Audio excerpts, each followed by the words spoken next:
to Snoozecast, the podcast designed to help you fall asleep.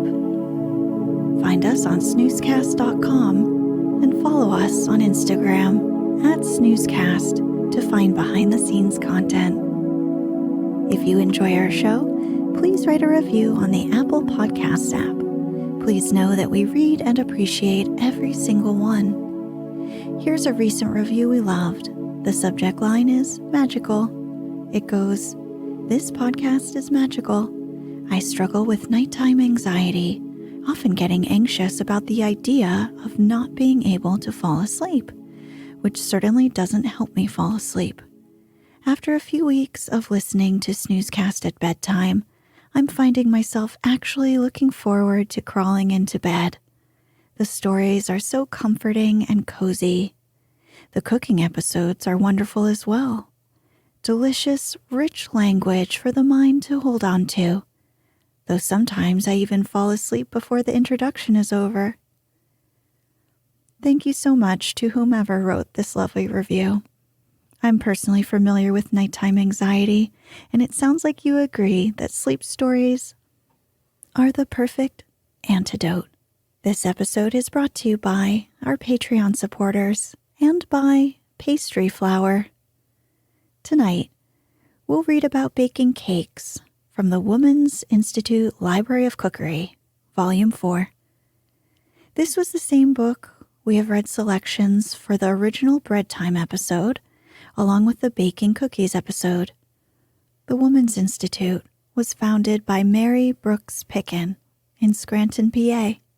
Born in Kansas in 1886, Picken wrote the first dictionary to be published by a woman in the English language, beyond the over 100 other books she wrote.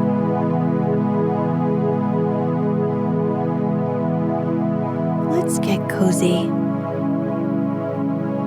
Close your eyes.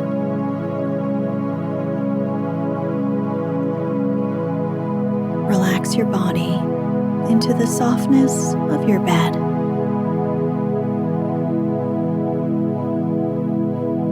Now, take a few deep breaths.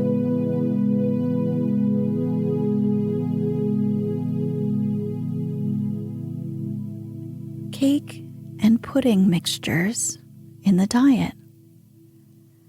Cake is a mixture of flour, eggs, sugar, butter, and liquid that is baked in the oven in a variety of forms and distinguished by a tender texture and a sweet flavor. Closely allied to cake mixtures proper are many others, including cookies, small cakes, and puddings. While these differ from cakes in some respects, they are similar in use, ingredients, or methods of preparation. Because of this similarity, a number of these related mixtures are taken up in connection with cakes. Foods of this class, which are usually served as dessert, are for the most part considered as luxuries and, of course, are not used so extensively in the diet as other classes of foods. However, sweet food is required to a certain extent in each person's diet, and it may be obtained in this agreeable form without overbalancing the food account if a little economy is practiced elsewhere. Thus, a small quantity of cake or pudding that is light, not too rich, and properly made may be served without injury to most persons as a dessert or as an accompaniment to a dessert. For children, the less rich and sweet mixtures, such as cookies, are preferable to rich cake and very sweet confections, and may be fed to them occasionally. Because of the almost unlimited variation in the proportion of ingredients, considerable variety exists in desserts of this kind. Cakes range from those made with only eggs for leavening to those containing very few eggs and having the standard proportion of other leavening agents. For instance, there is sponge cake, which contains no shortening and no leavening except eggs, in contrast with butter cake, which has much shortening or little, as the case may be, and requires proportionate quantities of flour and leavening other than eggs. Then there are soft, rich cookies containing shortening and sugar, and the harder, less rich ones containing a greater proportion of flour. In addition to cakes and puddings proper, there are many mixtures that can scarcely be classed as cakes at all. A few of them, such as meringues, are so sweet and delicate that they could be considered as confections, but they are discussed in connection with cakes because they take the place of cake in the meal. The peculiar pastes used for the making of cream puffs and eclairs are not in reality cakes, nor are they real pastry, but because they are served as desserts and belong somewhere in this class, they are included here. Doughnuts are perhaps more often thought of as quick breads than as cakes. However, the mixtures used for them are sweet. They differ from the mixtures for cakes only in being less rich, but by the peculiar method of their preparation in deep fat, these foods become richer than the majority of cakes. Then there are a few varieties of cakes made with yeast, which are related to cake in some respects and can well be taken up in this connection. The proportions of liquid to flour for the various kinds of cake mixtures do not differ materially from those of the batters and doughs given in hot breads. Still, the increased amount of sugar, eggs, and shortening must always be considered, for these ingredients make considerable variation in the general proportions. All that is said in hot breads concerning leavening agents and the proportions in which they are used applies with equal force to the making of cakes.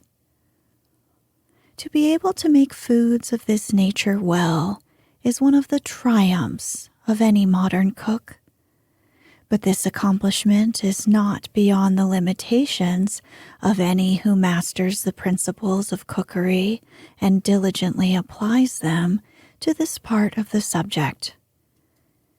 In addition to making desserts that are merely palatable, you can, with a little practice, learn to decorate these foods, particularly cakes, both attractively and artistically. When you are equipped with such knowledge, you will be able to present to your family many varieties of this pleasing dessert. Cake ingredients used. Necessary ingredients. Quality of ingredients. The materials used in the making of cakes should be of as good quality as possible, and when put into the cake, they should be in the best condition. In this phase of cookery, as in all others, better results are obtained when good materials are used. Besides possessing this general characteristic, certain of the ingredients require special attention. Fat for cakes. The fat used for cakes must necessarily be of an agreeable flavor, and for this reason butter is the kind in general use. There are, of course, other fats that may be used to advantage, either as part or all of the fat required. However, when another fat is to take the place of butter, one that is practically flavorless should be chosen. Oleomargarine of various kinds, Crisco, and even some of the liquid fats are very satisfactory, especially in the making of cookies. Sweetening for cakes. Numerous varieties of sugar may be employed in the making of cakes. Probably, granulated sugar is used more frequently than any other, but brown sugar, soft sugar, and confectioner's sugar all have a place in cake making. Any of these may be used in the preparation of icing as well as for the ingredient of the cake itself. Leavening for cakes. An important source of leavening in cakes is eggs. For cakes to be most satisfactory, the eggs employed should be strictly fresh. During the season when they are scarce and consequently high in price, recipes that require only a few eggs should be prepared. Baking powder, which is also an important leavening in cakes, should be of an approved brand that can be relied on to do the work expected of it. Soda and cream of tartar are sometimes used together, and, again, soda is used alone with molasses or sour milk. For every 3 eggs in a cake mixture, 1 teaspoonful of the baking powder called for in the recipe may be omitted. Altitude affects the amount of baking powder required in cakes. The quantity given in the recipes is correct for altitudes varying from sea level to half a mile high, but it should be reduced 1/5 at an elevation of 1 mile and 3/10 at an elevation of 7,000 feet. Liquid for cakes. Milk, as a rule, is the liquid used in cake making. It may be skim milk or whole milk. It may consist of part water and part milk, or it may be entirely water, depending on the kind of cake. When a large number of eggs are used in a cake, very little liquid is employed. Sometimes the liquid consists of molasses and sour milk used together, separately, or with some other liquid. Flour for cakes. The flour used in the preparation of cakes may be bread, pastry, or blend flour, depending on the kind of cake desired. While a blend or an all-purpose flour makes a satisfactory cake, pastry flour, which is milled from soft winter wheat, or better still, cake flour, is more nearly ideal as the excess gluten is removed and it is much finer milled. Hence, it produces a lighter, finer, more delicate cake. Wheat flour is the kind that is generally used, but other flours, such as white cornmeal, rice flour, and potato flour, though producing a drying effect, are sometimes combined with wheat. A tablespoonful of cornstarch sifted with the bread or hard wheat flour is an improvement over straight bread flour, but as it has a drying effect, it is not to be recommended. Miscellaneous ingredients. In addition to the ingredients that have just been mentioned, there are numerous other ingredients that are often used in cakes. Some of them are used for the purpose of adding flavor and variety to otherwise plain cakes, while many of them are used entirely for the purpose of flavoring. These ingredients, like the necessary ones, should be of an excellent quality. It is essential that their use and value be understood, for by means of them pleasing variety may often be secured with just a plain cake recipe. For instance, a plain cake as a foundation may be varied by using with it raisins, nuts, spices, coconut, preserved fruits of all kinds, or flavoring of some sort. To be able to use these ingredients properly, it is well for the housewife to be familiar with their nature and the treatment that must be given to them before they can be used. Currants and raisins. As has already been learned, currants and raisins are varieties of dried grapes. Currants do not contain seeds, but raisins come in both seeded and seedless varieties, and either of these are satisfactory for cake making. Currants are often dry and hard, and as they are usually very dirty, they require considerable cleaning to prevent them from being gritty when the cake is eaten. Because of these facts, currants are not very satisfactory and consequently are usually replaced by raisins, which may be used, either chopped or whole, for any of the purposes currants are used. If small raisins are desired, sultanas, which are a small, light-colored, and mild-flavored variety, are the best to purchase. These two fruits increase the food value of the mixtures to which they are added. Raisins, being extremely high in carbohydrate, are especially valuable as an ingredient. Before currants and raisins are used in cake mixtures, they should be thoroughly cleaned. To clean them, place them in a colander, and then turn a stream of cold water over them and rub them between the fingers until all the dirt or other foreign material is removed. When clean, allow them to dry as thoroughly as possible before using them.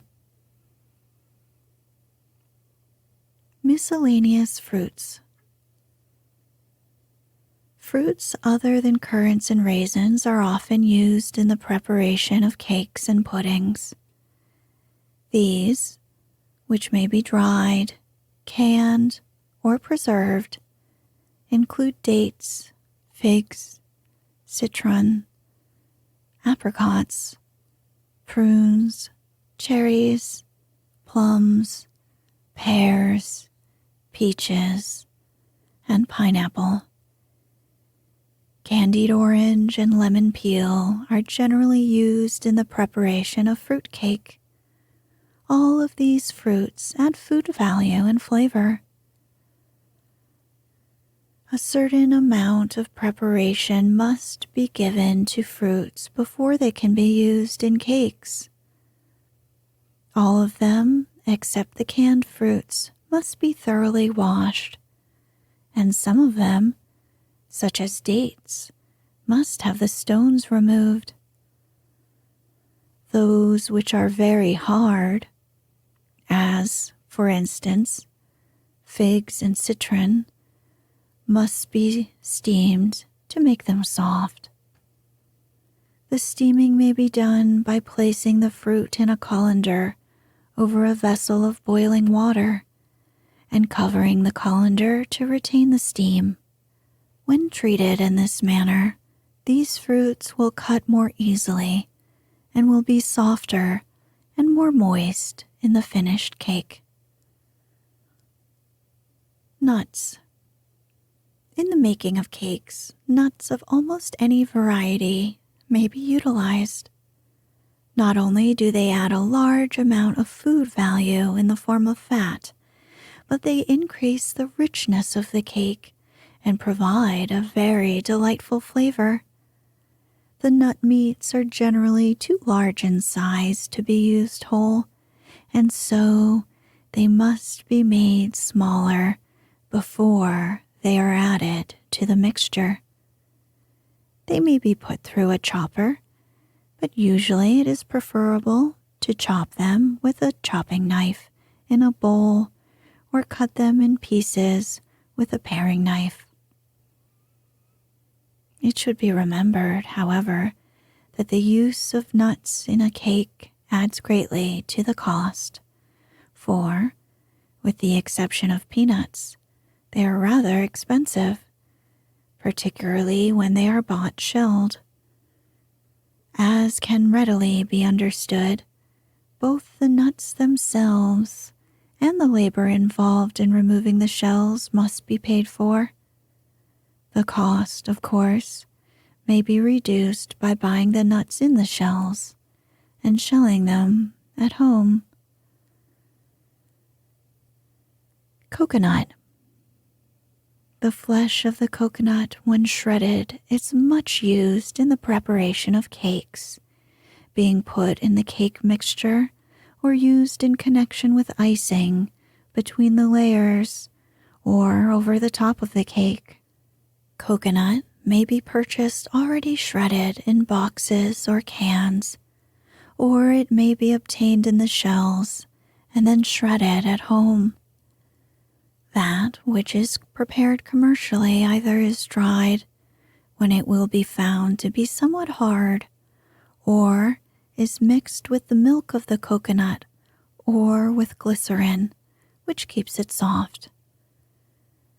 Much more satisfactory coconut can be secured by procuring a coconut, cracking open the shell, removing the flesh, and then grating or grinding it. Coconut of this kind will be found to be very delicious and will make excellent cake. In case coconut becomes dry and hard before it is used, it can be softened by steaming it in the manner in which dried fruits are steamed. Chocolate and cocoa. Materials that are much used for flavoring cake mixtures and icings are chocolate and cocoa. Chocolate is sold in 1.5 pound cakes in both the bitter and the sweetened form, while cocoa is sold in packages or bottles in powder form. The bitter chocolate gives the greatest amount of food value and flavor and is therefore used the most. Cocoa is neither so strong in flavor nor so high in food value as chocolate, but it can be substituted for chocolate when this is not in supply. Spices. In many kinds of cake, spices are needed to give the desired flavor. When they are to be used for this purpose, they should be obtained in the ground form and then mixed with the dry ingredients. The principal varieties used in cakes are cinnamon, cloves, nutmeg, and allspice. Sometimes a combination of all these is added to the mixture, but very often just a little cinnamon or a mild flavoring of nutmeg is all that is required.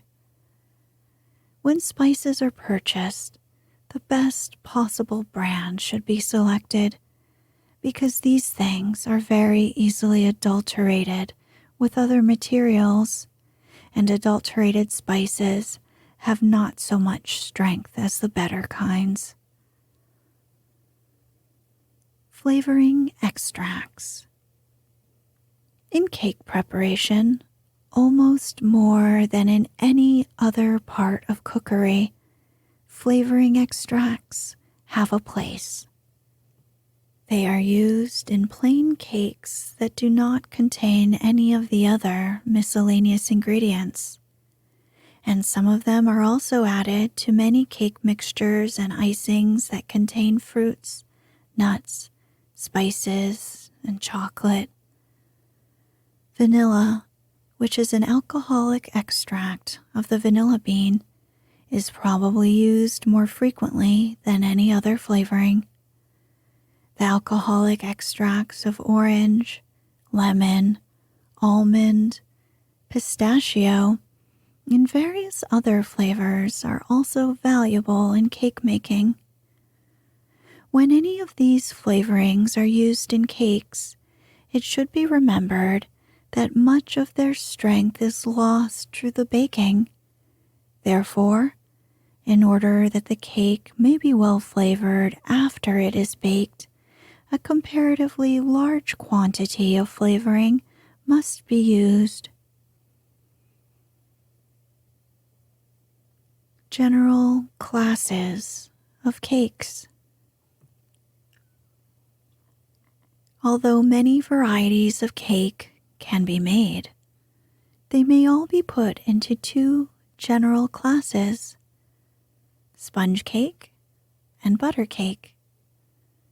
These classes may also be regarded as cake made without butter and cake made with butter, for it is the presence or absence of fat in a cake mixture that makes a difference in the method of mixing the ingredients and determines the texture after baking.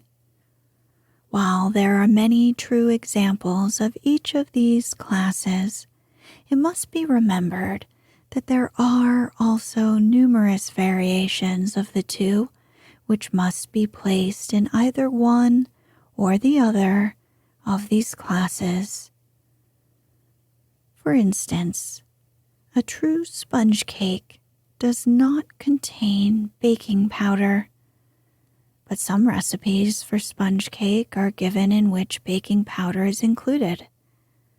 Such recipes must be regarded as variations of sponge cake, for they are more similar to that than to of butter cake. The ingredients are not, however, the only source of difference between these two general classes of cakes. They also differ as to the methods used to combine the ingredients, the correct oven temperature for baking, and the length of time required for the baking. All these differences must be thoroughly understood if successful cake making is to be the result. General equipment for cake making. The different forms of cake require, of course, different utensils, and these are taken up in connection with the preparation of each class.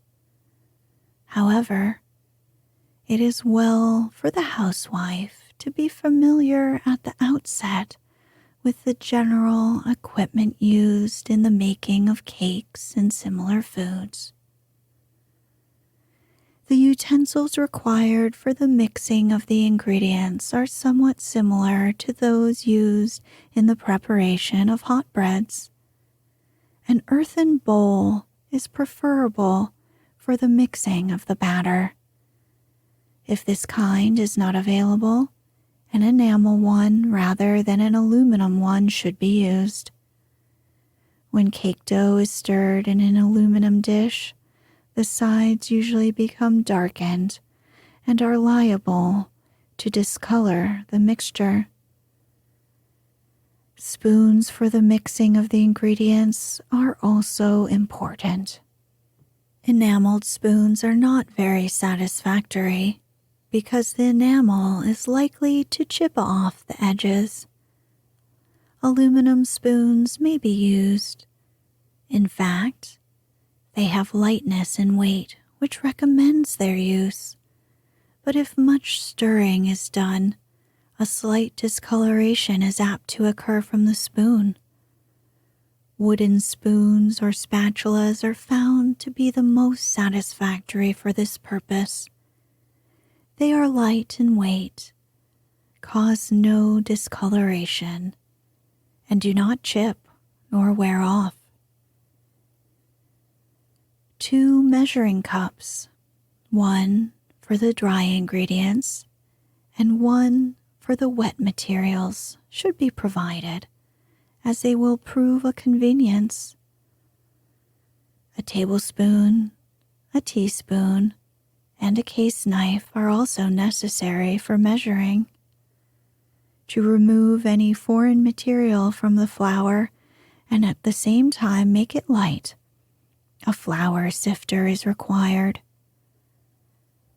Certain utensils are required for the beating of the eggs used in cakes.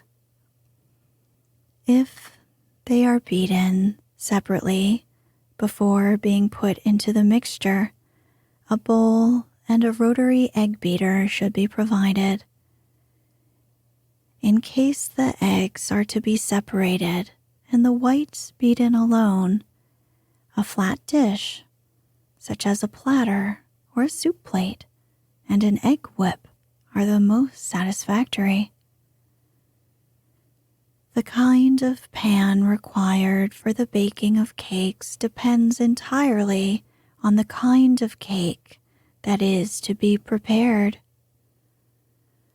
The square pan is suitable for any kind of cake that is to be baked in the form of a loaf. Then there is the layer cake pan with a removable bottom. This type of layer cake pan is the most satisfactory, for the cake may be lifted right out of the pan rim on the cake pan bottom, and the bottom then easily removed from the cake after it has been placed on the cooler. Of course, pans without false bottoms may also be used successfully with a little care. The large flat pan is a pan for the baking of all kinds of cookies.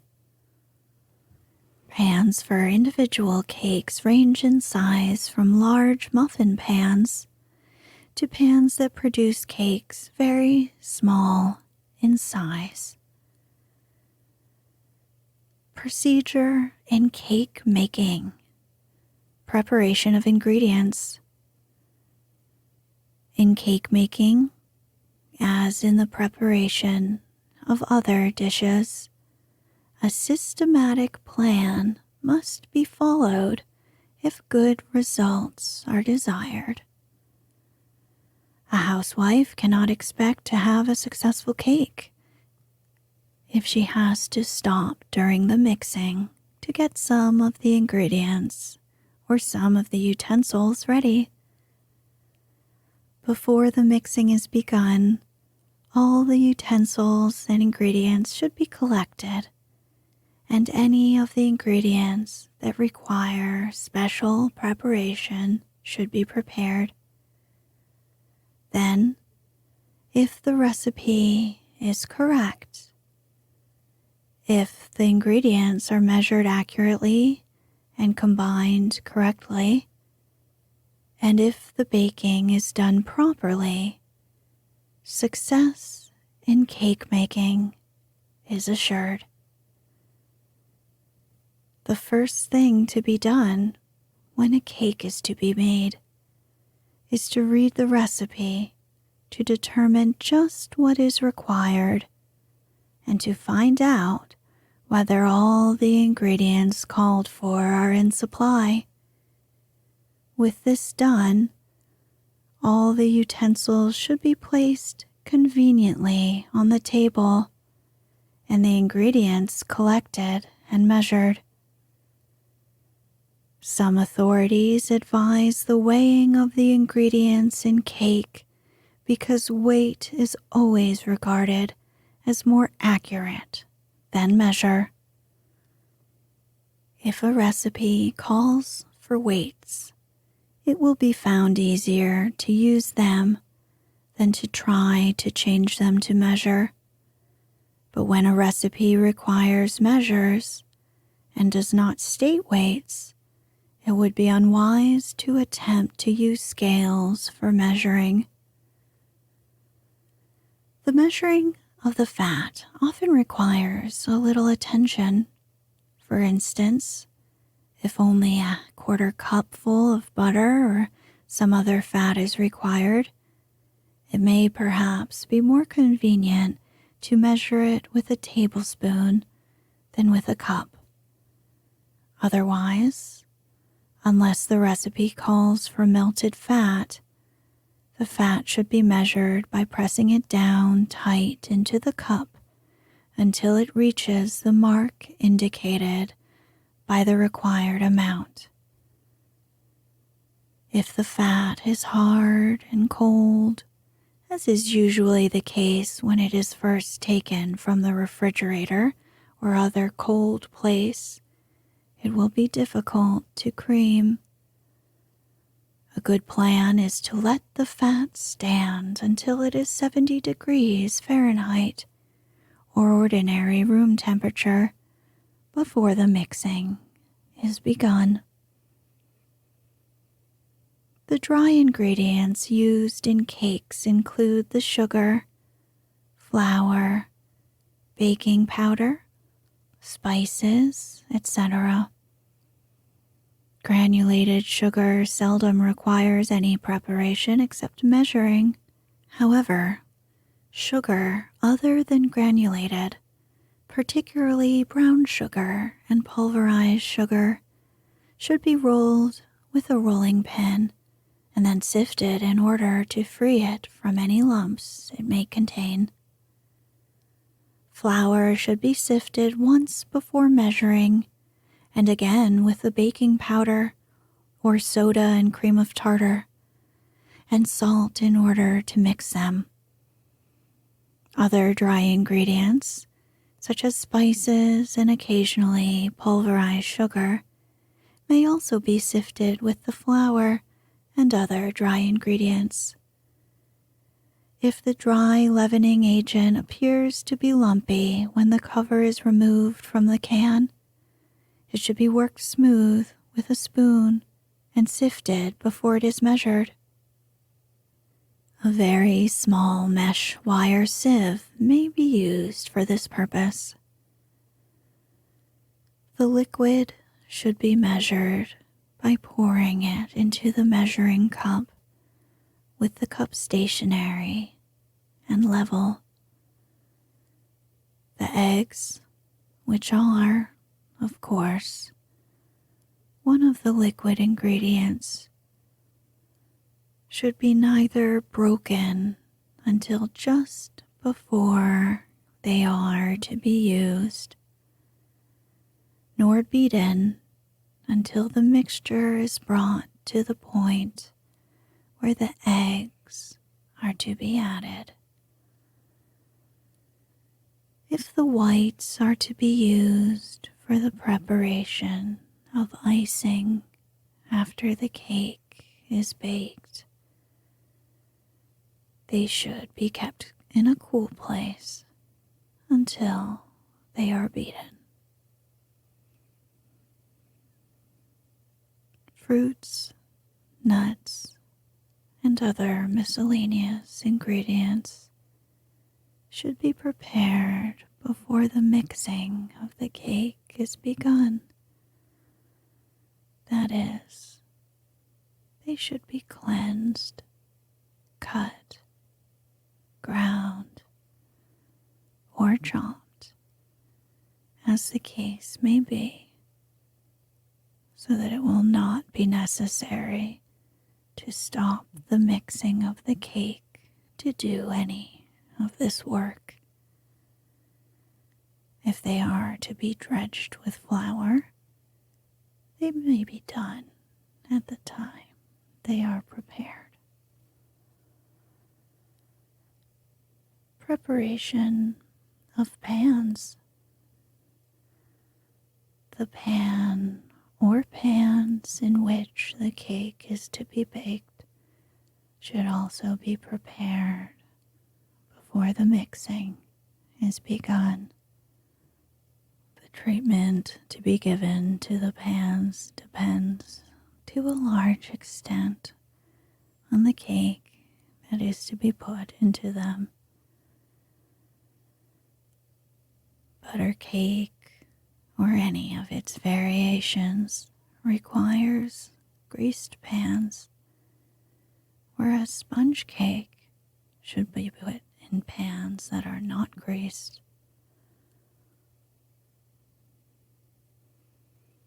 Muffin pans or individual pans of any kind should first be greased with a brush or a small piece of clean paper dipped into the fat that is to be used, and then dusted with flour. The flour should cover the surface of the pan, but should be shaken out so that no more than just a film remains over the grease. A brush may also be used for the greasing of other pans, but it is not recommended. Sponge cakes and their preparation method of procedure. With the ingredients and utensils gathered and prepared, the mixing of the cake may be begun at once. The method of mixing depends entirely on the kind of cake that is being made. Sponge cake involving a different procedure than butter cake. These methods should be thoroughly mastered so that there will be no danger of confusing them, and so that the recipe will not need to be referred to constantly during the mixing of the cake. When an ingredient that is not usually included in the ordinary butter or sponge cake is found in the recipe, the way in which this ingredient is added to the mixture should be carefully noted so that no mistake will be made. Nature of sponge cake. A true sponge cake contains nothing besides eggs, sugar, flour, and flavoring material. The eggs, sugar, and flour are used in equal amounts. The eggs and sugar being about the same by weight or measure, and the flour half as much by weight. For instance, a successful sponge cake can be made with a cupful each of eggs, sugar, and flour. To these ingredients, the juice of half a lemon is usually added, and sometimes the grated rind of the lemon is used also. The simple variation in sponge cake mixtures is the addition of liquid, which is usually water, sometimes cold and sometimes hot.